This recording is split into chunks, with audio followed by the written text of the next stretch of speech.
नमस्कार मित्रांनो, आचार्य 90 FM मध्ये मी तेजस्विनी आपल्या सगळ्यांचं स्वागत करते. मित्रांनो, आजच्या आपल्या सेलिब्रिटी शो मध्ये आपण इंटरनॅशनल सेलिब्रिटी अँकर विनीत देव यांना आमंत्रित केलेलं आहे. विनीत, तुझं खूप खूप स्वागत आचार्य 90 FM मध्ये.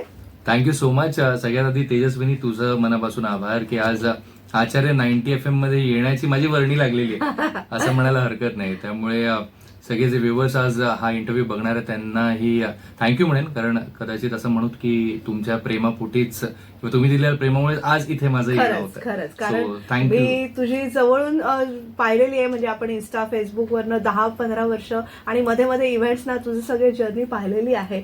आणि तीच जर्नी आज आपल्या सगळ्या प्रेक्षकांना सांगणार आहोत, कारण आपल्या महाविद्यालयात आहोत तर काही यातनंच काही होतकरू मुलं घडू शकतात. असं तुझा जर्नी बघून थोडं रोल मॉडेल ॲज तुला आज मी प्रेझेंट करणार आहे. रोल मॉडेल विनीत देव. विनीत, कसं म्हणजे अँकरिंगकडे म्हणजे अँकर व्हावं हे तुला कधी वाटलं किंवा कधी ठरवलंस? बाय ऍक्सिडेंट होतं खरं सांगायचं तर. म्हणजे मी या इंडस्ट्रीत अँकर म्हणून नाही तर एक डान्सर म्हणून आलो.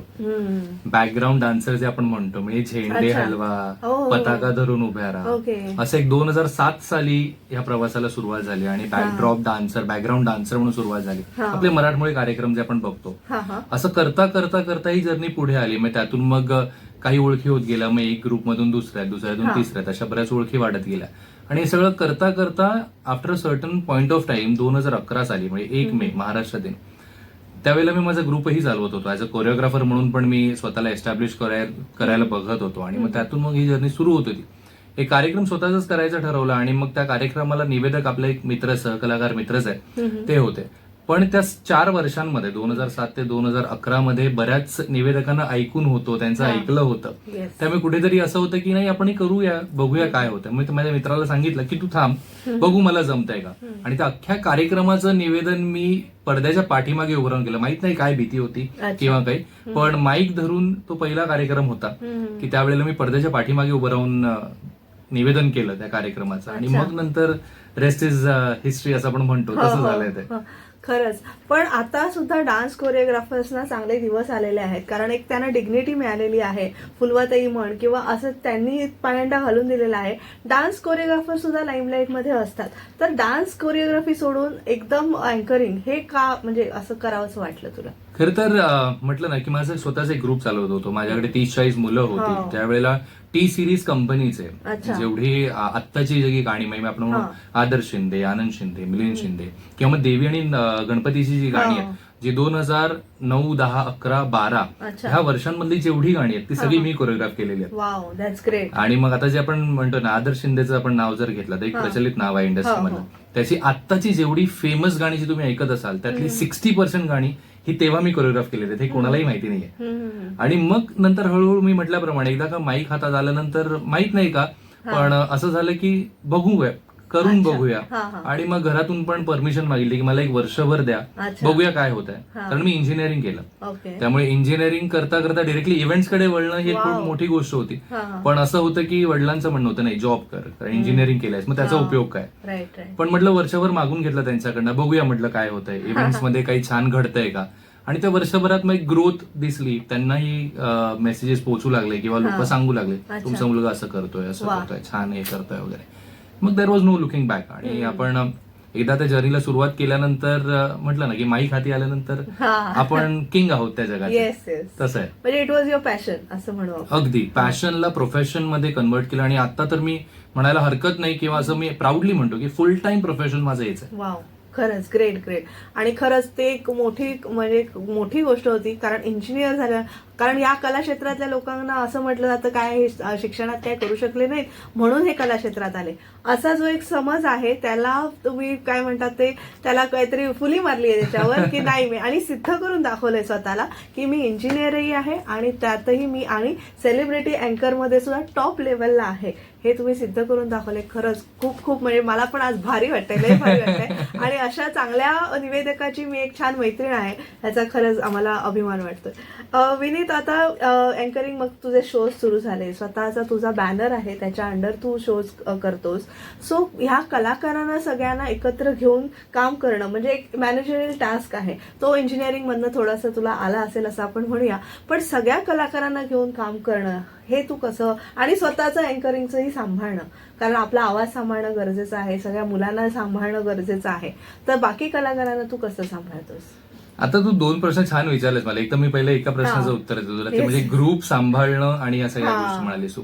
बऱ्याचदा काय होतं ना, की आपण आता जेव्हा कार्यक्रम करतो त्यावेळेला आपल्यासोबत जेव्हा 10 जण असतात, आपण स्वतःचा विचार नाही, आपण त्या 10ही जणांचा विचार करत असतो. आणि मग त्यात महत्वाचा विषय एखाद्या कलाकारासाठी काय असं माहितीये, कला सादर करणं आहेच, पण मानधन हा जो विषय आहे. कारण तिथे बरीच जण अडकून बसतात. कारण आजही मी बघतोय आपले बरेचसे मित्र आहेत, मी फक्त निवेदक मित्रांबद्दल नाही म्हणणार, पण बरेच आपले कलाकार मित्र आहेत ना, की आजही त्याच मानधनात काम करत असतील. आता त्याच्यामागचं कारण मला नाही माहिती, पण ते कुठेतरी एक निवेदक म्हणून, एक ऑर्गनायझर नाही म्हणणार मी स्वतःला, मी ऑर्गनायझर नाहीये, मी आर्टिस्ट आहे.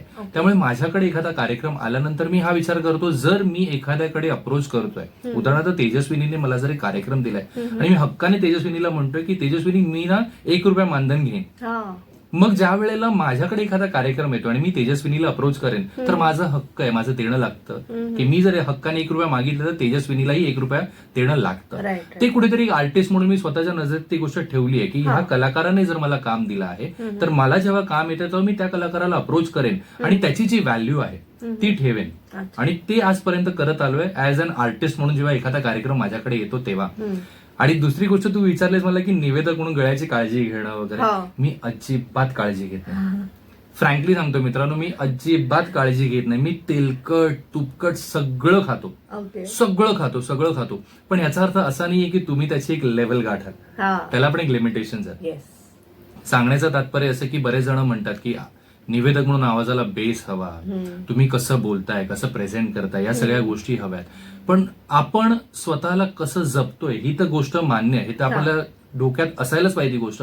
पण कुठेतरी जाऊन जेव्हा तुम्ही लोकांशी बोलता, माईकवर नसताना कसं बोलता आणि माईकवर असताना कसं बोलता, हा फरक एखाद्या निवेदकाला कळलं की त्याला सगळ्या गोष्टी सोप्या होतात. पण एक गोष्ट अजूनही मान्य करेन, मी तेलकट तुपकट सगळं खातो. नक्कीच. आणि आता महत्वाचा प्रश्न आपल्या सगळ्या स्टुडंटसाठी आणि आपल्या सगळ्या प्रेक्षकांसाठी, की निवेदक म्हणून तयारी तू कशी करतोस? म्हणजे आता आपल्याकडे कार्यक्रमाचं स्वरूप वेगवेगळं असतं. गणेशोत्सव असतो, दहीहंडी असते, नवरात्रोत्सव असतो, आणि सगळे अवॉर्ड फंक्शन्स म्हणा, फॅशन शोज म्हणा, व्हेरियस टाईप्स, म्हणजे त्याचा सिनारिओ खूप वास्ट आहे.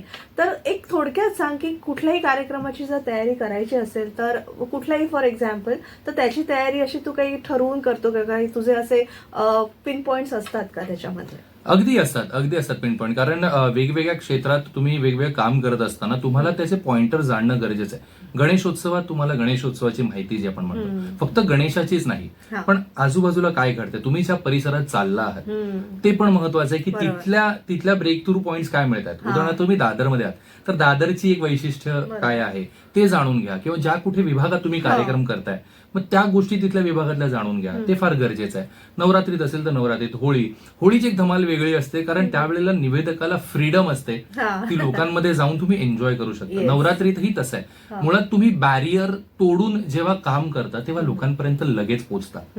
तुम्ही जर हा न्यूनगंड बाळगाल की मी फक्त स्टेजवरती आहे तर मी प्रोफेशनल म्हणूनच राहीन, तर ते नाही चालत. आणि आत्ताच्या घडीला लोकांना ते ना आय टू आय कॉन्टॅक्टची गरज असते, वन ऑन वन कॉन्व्हर्सेशनची गरज असते, जसं आपण आता बोलतोय. हे फार गरजेचं आहे. आणि हेच कुठेतरी जाऊन ना एखाद्या निवेदकाला स्टँड आउट निवेदक आपण म्हणतो ना, ते फार मोलाची गोष्ट असते, जे करणं गरजेचं आहे आणि जे आत्ताच्या घडीला लोकांना आवडतं.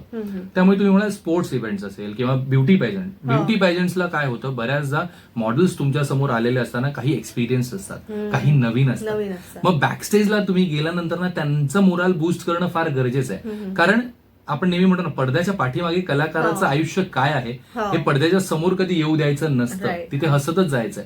त्यामुळे पडद्याच्या समोर आल्यानंतर तो ब्युटी पॅजंट मधला मॉडेल हा पहिल्यांदा आलाय की 10व्यांदा आलाय हे न कळता त्याने ते कॉन्फिडंटली समोर ठेवणं गरजेचं आहे. आणि ते कुठेतरी एक निवेदकाचंही काम असतं, त्यांना रिलॅक्स करणं आणि त्यांना स्टेजवर येण्याआधी त्यांना ते मोराल बूस्ट करणं. तर ते काम आपण नेहमीच करतो आणि ते करत आलेलो आहोत.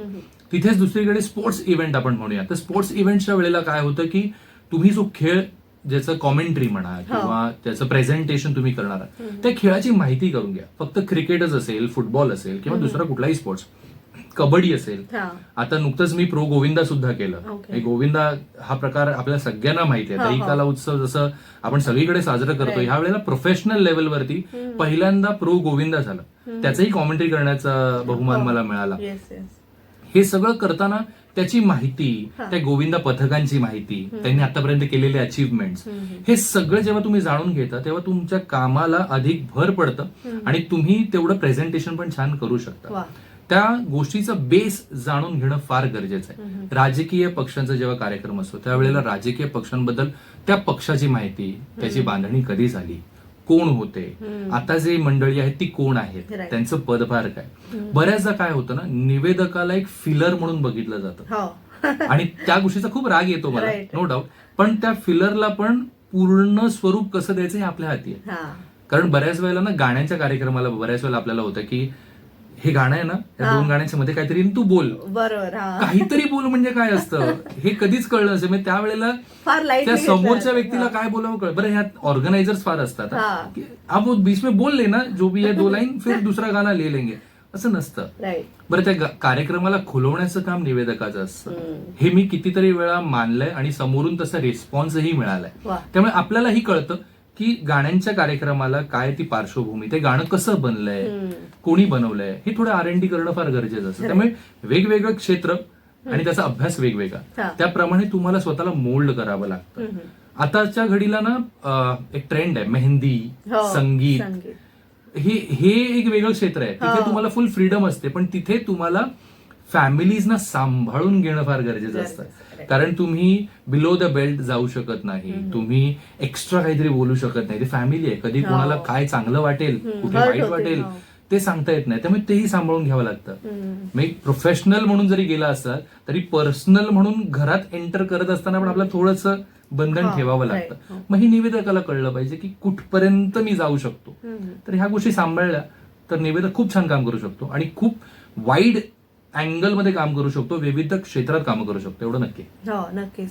R&D बद्दल तू बोललास तर मला R&D तुझं कसं आहे ते जाणून घ्यायचंय. म्हणजे काही लोक पुस्तकं वाचतात, काही लोक आता युट्यूब एक नवीन गुरु झालेले आहेत. त्या युट्यूबवरनं पण आपल्याला बरेच असे व्हिडिओज अनेक बाकीच्या अँकर्सचे सुद्धा पाहायला मिळतात. त्यातनंही आपण शिकू शकतो. तर R&D कशा प्रकारे केलं पाहिजे, किंवा आणि आता समजा तुझा शो आहे तर 10 जणांनी ज्यांना निवेदक व्हायचं आहे त्यांनी तो शो पाहायला आलं पाहिजे. जो लाईव्ह परफॉर्मन्स मधनं आपण शिकू शकतो ते तुझं बुकेश नॉलेज मधनं आपण नाही शिकू शकतो.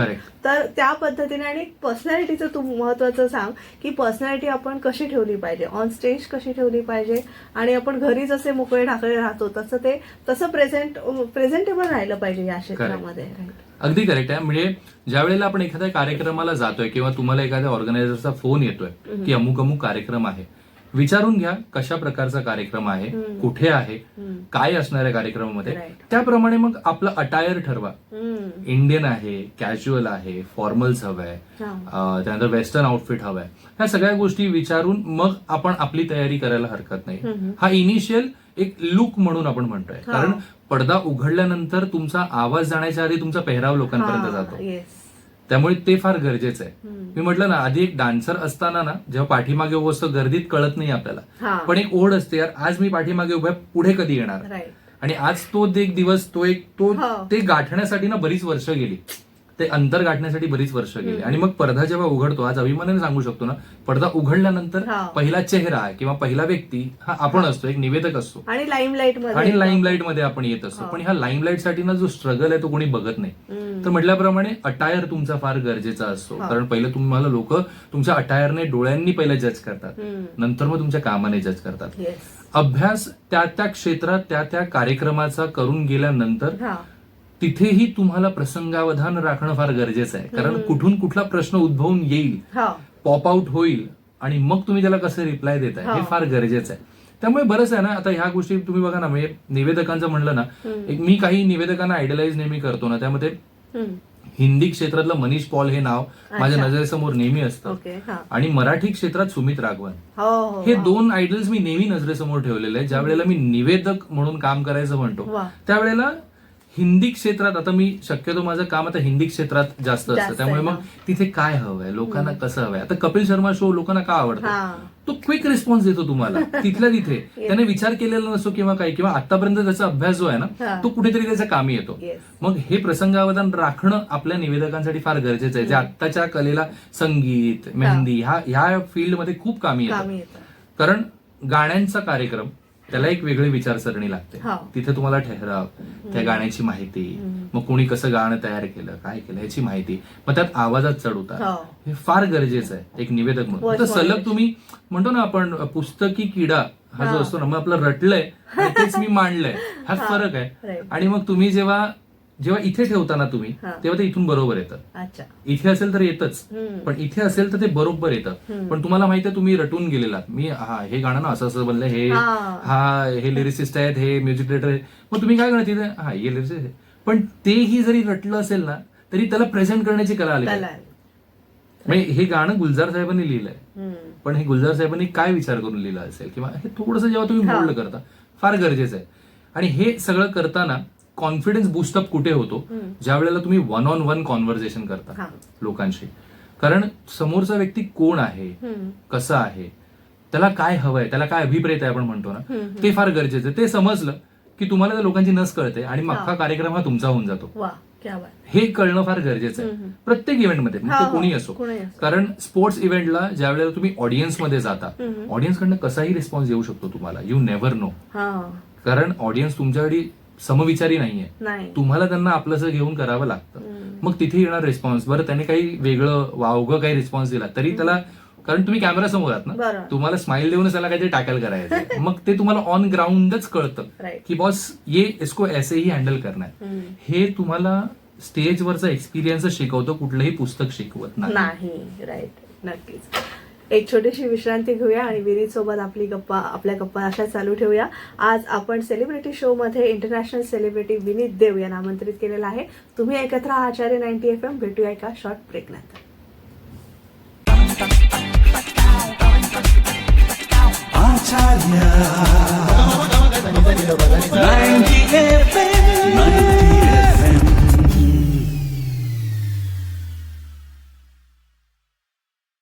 विश्रांतीनंतर तुम्हा सगळ्यांचं पुन्हा एकदा स्वागत. तुम्ही ऐकत आहात आचार्य 90 FM युअर ओन रेडिओ. आणि आज आपण सेलिब्रिटी शो मध्ये इंटरनॅशनल सेलिब्रिटी विनीत देव यांना आमंत्रित केलेलं आहे.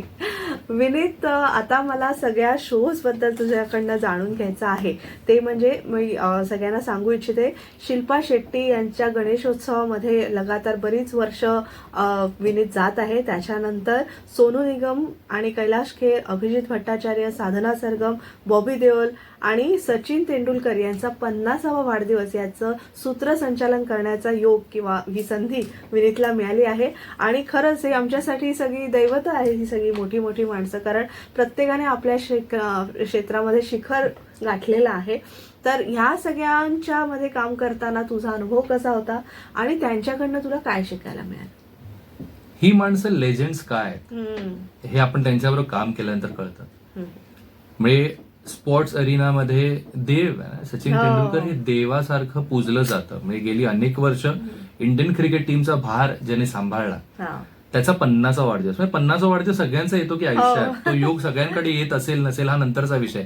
पण ज्या देवाला दुनिया पूजते त्या देवाचा वाढदिवस 50वा आणि त्याचं होस्टिंग करण्याचा मान मला मिळतोय. किंवा मी काय म्हणेन की आतापर्यंत केलेली पुण्याही असावी की त्याचं 50वा वाढदिवस, मी त्याचं म्हणतोय एकेरी हात मारतोय, पण तो व्यक्तीच असा होता. त्यावेळेला मी माझं निवेदन सुरू केल्यानंतर मी म्हणालो की let us call upon Sachin Tendulkar on the dais वगैरे. आणि मग त्यांनी जेव्हा तो ऑरा, त्या व्यक्तीचा ऑरा असा आहे ना, त्यावेळेला डीजेने ते सचिन वाला जे गाणं आहे ना ते प्ले केलं आणि अक्षरशः तो स्टेडियम वाला फील होता तिथे.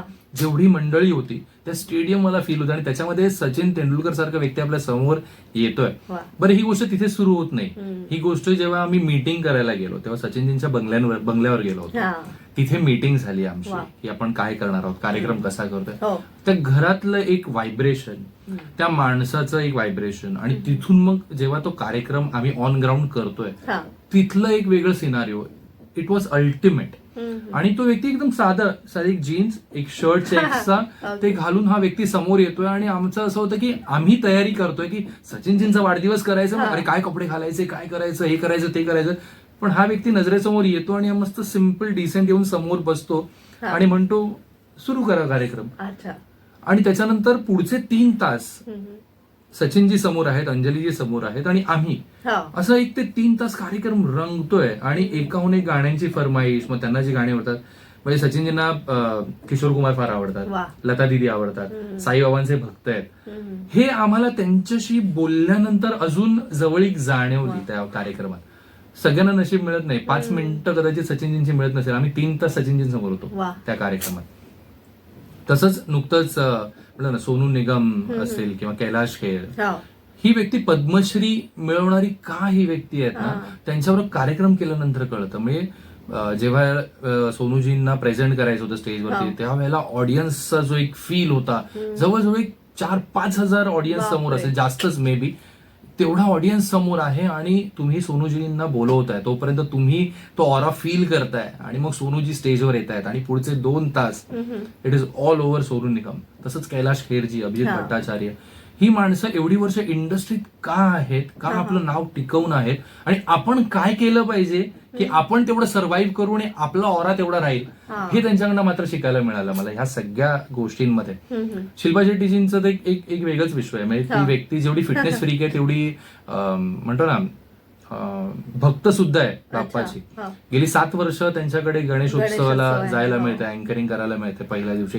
मग त्यांच्या घरी अनेक सेलिब्रिटीज येत असतात. काही मग आपल्यासाठी ना एक स्टार स्ट्रक्टवाला मोमेंट असतो तो, की सेलेब्स येत आहेत, पण ते सेलेब्स येऊन तुमच्यासोबत बसतायत, छान भजन गातायत, छान एन्व्हायरमेंट मस्त आहे, हे त्यांच्यासोबत राहून कळतं. हे सेलिब्रिटीज आहेत जरी, पण ही माणसंच आहेत, ही माणसंच आहेत आणि ही का ग्रेट आहेत, आपलंसं करून घेतात ही माणसं, म्हणून ही माणसं ग्रेट आहेत. आणि ते आपल्याला शिकता आलं पाहिजे, किती मोठं झालो तरी. आणि ते मला शिकायला मिळालं.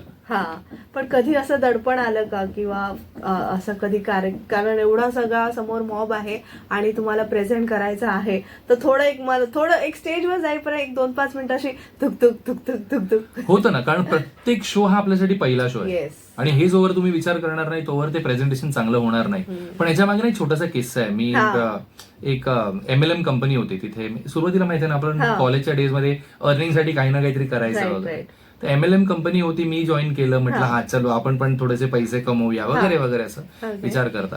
पण तिथे जे एक सिनियर होते त्यांनी ना मला एक कुत्सितपणे एक गोष्ट मांडली होती. तू 4 लोगों के सामने बात नहीं कर सकता है, तू क्या करेगा, तू कुछ नहीं कर पाएगा जिंदगी में, निकल जाए यहाँ से.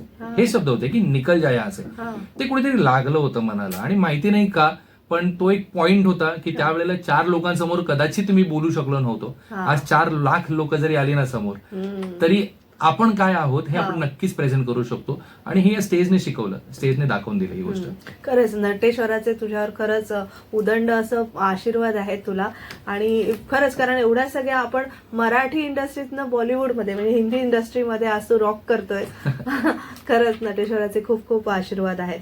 आता एक विचारायचं आहे, म्हणजे आपल्या क्षेत्रामध्ये फक्त निवेदकच असं नाही, आपल्यामध्ये बाकी स्ट्रीम सुद्धा असतात. म्हणजे ऍड्सना आवाज देणं, व्हॉइस ओव्हर आर्टिस्ट जसं आपण म्हणतो, तर किंवा कार्टून्सना सुद्धा आवाज आपण देतो आणि मालिकांमध्ये, चित्रपटांमध्ये आपण आवाज देतो त्या कॅरेक्टर्सना. तर असं काही व्हॉइस ओव्हरचं काही काम करतोयस का? हो, अगदी. येस, अगदी आवर्जून सांगावं असं वाटेल मला. म्हणजे बऱ्याच जणांना माहिती असावी ही गोष्ट, ज्यांनी मला फॉलो केलं किंवा काही. तर व्हॉइस ओव्हर खूप मोठं क्षेत्र आहे आणि एखाद्या निवेदकासाठी जसं मगाशी तुम्हाला आवाज जपावा लागतो वगैरे, खूप गरजेची ती गोष्ट आवाज जपण्याची व्हॉइस ओव्हरसाठी किंवा रेडिओसाठी लागते. तसं तर रेडिओसाठी तुमचा चेहरा दिसत नाही, पण तुमचा आवाज बोलता असतो. आवाज आवडला ना तर तो व्यक्ती 4 वर्षाचा आहे की 40चा की 80चा हे मात्र लक्षात देत नाही. तो आवाज फार गोड आहे, आवाज फार गोड आहे. एवढा पण म्हणजे रेडिओला मला आठवतं ना जेव्हा लव्ह गुरु हो ना, तेव्हा ना मी फार जवळून रेडिओ पाहत होतो कारण मी तेव्हा 91 FM शी कनेक्टेड होतो. पण ते लव्ह गुरु फार रात्री लोकांना ऐकायची सवय, 10-11 वाजता जेव्हा सुरू व्हायचं. इट वॉज अबाउट 2004-2005 असावी ती गोष्ट. त्यावेळेला लव्ह गुरुचं एज आहे ना कोणाला माहिती नसेल, he was 72 at that time. बरं. लव्ह गुरुचं एज त्यावेळेला 72 होतं आणि त्याच्या आवाजात जो गोडवा होता ना ते कोणालाही लाजून म्हणजे 30 वर्षाचा कोणीतरी असावा. ऍट दॅट टाइम 72, पण त्याने तो आवाज जपलाय, तो गोडवा आहे. म्हणजे चेहरा माहिती नसेल लोकांना, पण लव्ह गुरु हे आवाज माहिती आहे लोकांना, जे आजही आवडतात. त्यामुळे रेडिओवरती आवाज जपावा लागतो तुम्हाला, स्टेजवरती प्रेझेंटेबल राहावं लागतं. तुम्ही कसं बोलताय, काय बोलताय, लँग्वेजेस किती एक्वायर करताय, ह्या गोष्टी फार महत्वाच्या असतात. आणि जे यंगस्टर्स आहेत ना त्यांना आजकाल गोष्टी फार सोप्या झाल्या आहेत इंटरनेटमुळे. तुम्हाला माहिती चला लगेच मिळते. एखादं गाणं फॉर एक्झाम्पल कुठल्या तरी गाण्याच्या बद्दल असेल तर एखादी माहिती तुम्हाला लगेच मिळते की हा हे यांनी गाणं लिहिलंय, यांनी कंपोज केलंय, काय प्रेझेंट करणं जोवर तुम्ही स्टेजवर जात नाही तोपर्यंत नाही कळणार तुम्हाला. आणि व्हॉइस ओव्हरचं जसं म्हणशील तू आता की मला एक छान आयुष्यातली मोठी संधी जी मिळाली ती म्हणजे जर्सी चित्रपटासाठी. शाहिद कपूरचं जे मूवी आहे. शाहिद कपूर, येस म्हणजे जो हार्ट थ्रॉप आपण म्हणतो ना बऱ्याचशा मुलींचा, शाहिद कपूरच्या जर्सीसाठी मी व्हॉइस ओव्हर केला. बापरे. म्हणजे जेवढं कॉमेंट्री पार्ट ऐकलं असेल तू हिंदी आणि इंग्लिश मध्ये जे आहे त्यात एक आवाज माझा आहे आणि ते मी हक्काने सांगू शकतो. आणि हे सगळं करताना मी जर्सीचं काय झालं त्यावर केसरीच्या बऱ्याचशा ऍडव्हर्टाइजमेंट्सला मी व्हॉइस दिलेला आहे. बऱ्याचशा डॉक्युमेंटरी फिल्म्सना व्हॉइस ओव्हर दिलाय. आणि गेल्या महिन्यात अजित पवार साहेबांचं एक डॉक्युमेंटरी होती जी बारामतीला त्यांच्या कार्यक्रमात शोकेस करणार होते, त्यालाही व्हॉइस ओव्हर केलं. हे हळूहळू आपल्या क्षेत्रातूनच बऱ्याच गोष्टी उलगडा होत जातात आणि ते आपण शिकत जातो. बरं, आजवर सांगायचं झालं तर तंत्रशुद्ध शिक्षण घेण्याची संधी नाही लाभली, पण जे काही शिकलोय ऐकत शिकलोय ते अनुभवातून मग आपण एक एक गोष्टी प्रेझेंट करत गेलो. पण खूप मोठी संधी होती जर्सी माझ्यासाठी, खूप मोठी संधी होती. ज्यावेळेला शाहिदला भेटायला मिळालं, पंकजींना भेटायला मिळालं, त्या डबिंगच्या वेळेला एकाच रेकॉर्डिंग रूम मध्ये आम्ही होतो. मग हे सगळ्या गोष्टी त्यांच्याकडनं बऱ्याच गोष्टी शिकायला मिळाल्या. पंकजींनी पण खूप छान त्यावेळी सांगितलं की बेटा ये ऐसे नाही ऐसे होना चाहिए. मग तेच आवाजात चढ उतर, त्यांनी एवढी वर्ष क्षेत्र पाहिलेलं आहे. शाहिदचं एक वेगळं ऑरा आहे. हे सगळ्या गोष्टी त्या डबिंगच्या वेळेला पाहायला मिळाल्या. अगदी अस्खलित बोलता आलं पाहिजे. मला आजपर्यंतची चांगली मिळालेली आयुष्यातली कॉम्प्लिमेंट ही असते की तू मराठी आहेस का. हिंदी कार्यक्रम जेव्हा मी करतो किंवा इंग्लिश काही असेल म्हणजे कॉर्पोरेट्स असेल किंवा काही, त्यावेळेला विनीत देव जेव्हा हे मी नाव लोकांसमोर ठेवतो त्यावेळेस अच्छा मराठी आहात का, मग हिंदी कसं काय छान बोलता. ही आतापर्यंत मिळालेली सगळ्यात मोठी कॉम्प्लिमेंट मला असेल की लोकांना लक्षात येत नाही की हा मुलगा मराठी आहे. कारण बऱ्याचदा काय होतं की मराठीवाला इंग्लिश किंवा मराठीवाला हिंदी, बंबईया हिंदी आपण म्हणतो ना, ते नाही. ते कुठेतरी माहित आहे शाळेपासून असेल कॉलेजमध्ये जे काय बोलतोय तर ते लोकांना पटकन जाणवत नाही की बाबा हा मराठी आहे. बरं, देव सांगितल्यानंतर पण लक्षात येत नाही. मग त्यानंतर मग मला एक तो अगदी, पण मग हे फायदेशीर ठरतं मला. कारण जेव्हा हिंदी, जब मैं हिंदी बात कर रहा हूं तो मुझे पता है मैं हिंदी में क्या बात कर रहा हूं, अब वहां पर किस तरह से भाषा बोली जाती है, किस तरह से आपका ठहराव होना चाहिए, ये सारी चीजें हमें स्टेज ही सिखाता है. मग हे मराठीत आल्यानंतर थोडंसं अजून दिलखुलास होतं. हा जो फरक आहे. But when you go on to English, you have to speak in that tone. You have to know what you're speaking. You need to know your audience. The language. You need to know what your audience is and how that audience is. हा जो फरक आहे ना, हा खूप खूप vast आहे, जो तुम्हाला एकत्र आणणं फार गरजेचं आहे. कारण आत्ताच्या घडीला 5 लँग्वेजेस मध्ये मी बोलतो. इंग्लिश, हिंदी, मराठी, गुजराती आणि पंजाबी. अशा 5 लँग्वेजेस मध्ये मी निवेदन करतो. हळूहळू अजून काही शिकण्याची ऐकून ऐकूनच शिकलोय. खरं तर म्हटलं ना, स्टेज आपल्याला बरंचसं शिकवतो. कारण मी कुठल्याही इन्स्टिट्यूशनला गेलेलो नाही, मी कुठल्याही कार्यशाळेत रुजू झालो नाही की मला निवेदन शिकवा. तर निवेदनाची कार्यशाळा असंच नाही.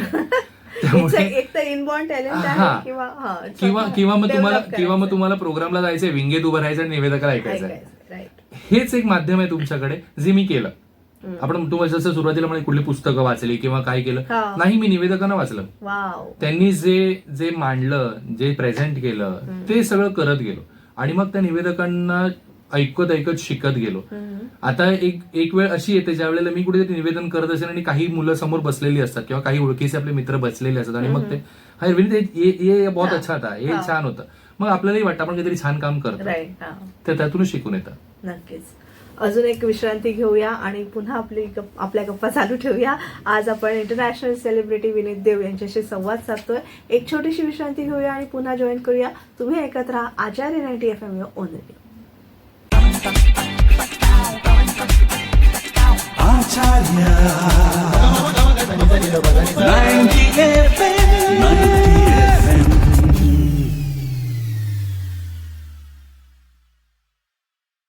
विश्रांतीनंतर तुम्हा सगळ्यांचं पुन्हा एकदा स्वागत. तुम्ही ऐकत आहात आचार्य 90 FM युअर ओन रेडिओ. आणि आज सेलिब्रिटी शो मध्ये आपण इंटरनॅशनल सेलिब्रिटी अँकर विनीत देव यांना आमंत्रित केलेलं आहे. विनीत, आता तुझ्या फ्युचर प्लॅन्स बद्दल जाणून घ्यायचं. काही ठरवलंय का आयुष्यात की कुठे फिरायला जायचंय किंवा काही स्पेसिफिक इव्हेंट्स करायचे आहेत की बायको बरोबर काही नवीन कॅफेमध्ये काहीतरी करायचं आहे, असं काही ठरवलंयस का? प्लॅन्स बरेच आहेत आणि ते एक्झिक्युटिव्ह होणार एवढं मात्र नक्की. पण आवर्जून सांगावंसं वाटतं नाही, ह्या गेल्या 14-15 वर्षांमध्ये बऱ्याचशा कार्यक्रमांचं सूत्रसंचालन करण्याची संधी मिळाली. आता जवळजवळ तो टप्पा 2000 पर्यंत पोहोचतोय. बापरे. येस, या 2000च्या आकड्याला जवळच मी रीच आउट करतोय. काही दिवसांमध्ये तेही होईल. हे सगळं करताना ना आपण म्हणतो ना की सध्या चेहरा फार महत्वाचा आहे. जो लोकांना जोवर दिसत राहील तोवर तुम्ही हॅमर होत राहता. त्यामुळे रियालिटी शोज कडे वळायची इच्छा आहे ऍज अन आर्टिस्ट म्हणून, आपण अँकर म्हणून म्हणा किंवा काही. कारण काही मराठी सिरियल्स पण करायची संधी मिळाली मला. स्टार वरती तुझेच मी गीत गात आहे, सुख म्हणजे नक्की काय असतं, या सिरियलच्या माध्यमातून पण हा चेहरा घराघरात पोहोचला. पण आता कुठेतरी असं वाटतं ना की कंटिन्युइटी जो आपण म्हणतो ना, हा जो भाग आहे हा फार गरजेचा आहे. तो कुठेतरी आता गाठायचा आहे. एखादं चॅनल, मग हिंदी असेल किंवा मराठी असेल, तिथे अँकरिंग करण्याची संधी मिळावी किंवा संधी येईल लवकरच, ही इच्छा तर आहेच. कारण जसं आपण म्हणतो ना मुंबईत किंवा इंडियामध्ये इंडियन आयडल वगैरे फेमस आहे, तसं मला दुबई आयडल होस्ट करण्याची संधी मिळाली होती. आणि तेव्हा मी दुबईला होतो. त्यावेळेला कविता कृष्णमूर्तीजी जज होत्या. तर ते संधी मिळाली मला तिथे करण्याची. आणि हे मी जे म्हणतो ना की इंटरनॅशनल सेलिब्रिटी अँकर हे लागण्यामागचं कारण महत्वाचं हेच आहे, कारण ग्लोबली काम करण्याची संधी मिळाली. आणि एक ओळ मी ऐकली होती ना, जितना खुद पे खर्च करोगे उतना लोग आपको गूगल पे सर्च करेंगे. त्यामुळे स्वतःवरती जेव्हा आपण खर्च करायला लागतो तेव्हा गुगलवरती लोक सर्च करतात. आणि आताच्या घडीला गुगलवरती इंटरनॅशनल सेलिब्रिटी अँकर विनीत देव हे टाईप केल्यानंतर लगेचच ती प्रोफाईल किंवा जो बायोडेटा आपण म्हणतो तो सगळा लोकांपर्यंत प्रेझेंट होतो. आणि म्हणूनच की का होईन आपण म्हणतो ना, आपण एक कणा आहोत एखाद्या कार्यक्रमाचा, आपण बॅकबोन आहोत. हे फार गरजेचं आहे. कारण तुला स्वतःही माहिती आहे, कारण आपल्याकडे जेव्हा माईक हाती आल्यानंतर आपल्याला माहिती असतं, आपण ठरवतो की काय करायचंय. कारण आयुष्यात माझ्या सिनियर्स कडनं मी एक गोष्ट मात्र शिकलोय, 4 भिंतींच्या आत जेव्हा ऑडियन्स येतो त्यावेळेला तुम्ही ठरवता की तुम्हाला लोकांना काय दाखवायचंय. ऑडियन्स ठरवत नाही. त्यावेळेला तुम्ही राजा असता, तुम्ही किंग असता, द बॉस. त्यामुळे तुम्ही ठरवता की लोकांना काय दाखवायचंय. चांगलं वाईट हे लोक ठरवतील, पण तुम्हाला काय प्रेझेंट करायचं हे जोवर चांगल्या रीतीने पोचतं तेव्हा मात्र लोकांना ते फार आवडतं. आणि मी खरंच सांगेन, माझे जे निवेदक मित्र जे होतकरू आहेत किंवा जे इच्छुक आहेत त्यांना आवर्जून सांगेन की ऍज अ करिअर म्हणून बघत असाल, खरंच बघा, काहीच वाईट नाहीये. कारण मी इंजिनिअरिंग करताना, आता मी म्हणतो ना, मी कधी कधी हसत ही गोष्ट म्हणतो की मी चेहऱ्याने इंजिनियर वाटत नाही, पण मी आहे. मी निवेदनाची सुरुवात कधी कधी अशी मी करतो किंवा आपली ओळख जेव्हा द्यायची असते त्यावेळेला मी गोष्ट म्हणतो आवर्जून की मी इंजिनियर आहे. चेहऱ्याने वाटत नसलं तरी नाही, पण आहे मी. आणि मग इंजिनिअरिंगचा ई सोडून मी इव्हेंटचा ई पकडला. आणि मग हे सगळं करता करता गेली 14-15 वर्ष मी काम करतोय या क्षेत्रात. आणि करिअर म्हणून बघत असाल, खरंच बघा, कारण ह्याच्यात ना विविध पैलू आहेत. तुम्ही आता फक्त गाण्यांचा कार्यक्रम किंवा राजकीय किंवा स्पोर्ट्स असं नाही, बऱ्याच ठिकाणी तुम्हाला निवेदकांची गरज लागते. त्या फील्डमध्ये गेल्यानंतर तुम्हाला कळतं की ह्या क्षेत्रासाठी किंवा आजच्या कार्यक्रमासाठी काय गरजेचं आहे, प्रमुख पाहुणे कोण आहे, काय नाही. ह्या सगळ्या गोष्टी जेव्हा ऑर्गनायझर्स कडनं जाणून घेता त्यावेळेला दडपण असतंच आणि असावंच. कारण दडपणातच तुम्ही चांगलं परफॉर्मन्स देता. त्यामुळे मग ते असणं फार गरजेचं आहे. आणि ह्या सगळ्या गोष्टी करताना हळूहळू तुमची ओळख लोकांपर्यंत होत जाते. मग तुमचे फोन कॉल सुरू होतात, तुम्हाला फोन वाजू लागतात. आत्ताच्या घडीला ना फॉलोअर्स हा जो विषय आहे ना, हा खूप ट्रेंडिंग आहे.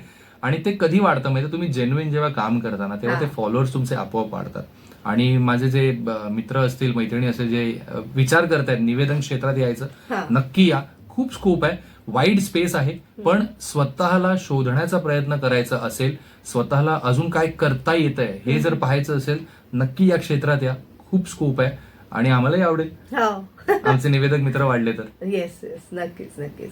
आणि विनीत, खूप खूप धन्यवाद आहे तुला आमच्या आचार्य 90 FM मध्ये आल्याबद्दल. आणि फार असा इंटरनॅशनल फील आला. Thank you so much for joining us. आणि मध्ये मध्ये येत राहा, काही टिप्स देत राहा.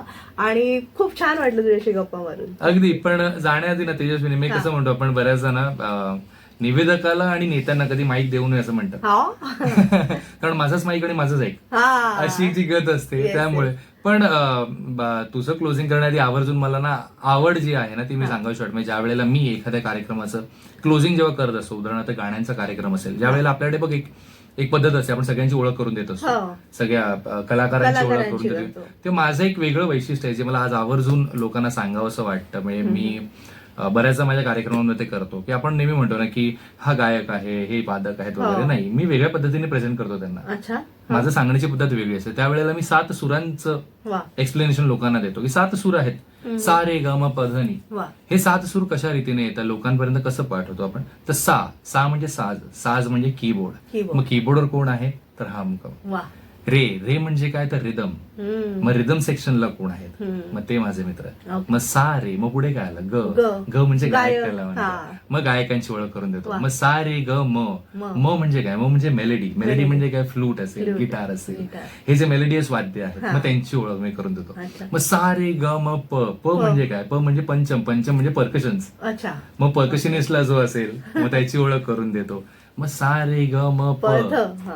ध म्हणजे ध्वनी. ध्वनी म्हणजे साऊंड इंजिनियर आला. engineer. मग ध्वनी आणि लाईट्स आपले बघतात, मग त्यांची ओळख करून देतो. हा. मग सा रे ग म प ध नी. नी म्हणजे निवेदन. निवेदन. मी स्वतः. हा, हा. असं म्हणजे क्या बात आहे, सगळ्यांची क्या आपण बात ओळख करून देतो. आणि हा. अजून एक राहतं त्याच्यामध्ये, सा रे ग म प ध नी सा.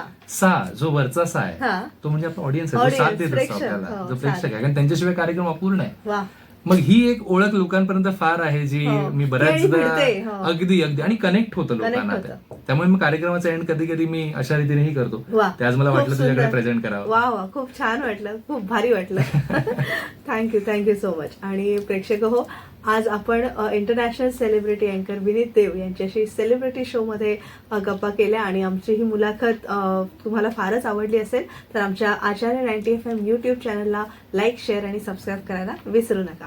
अशाच छानशा मित्रासह आणि अतिथींसह आपण पुढच्या इंटरव्ह्यूत भेटूया. तोवर मी तुमचा निरोप घेते. तुम्ही ऐकत राहा आचार्य 90 FM your on radio. Acharya 90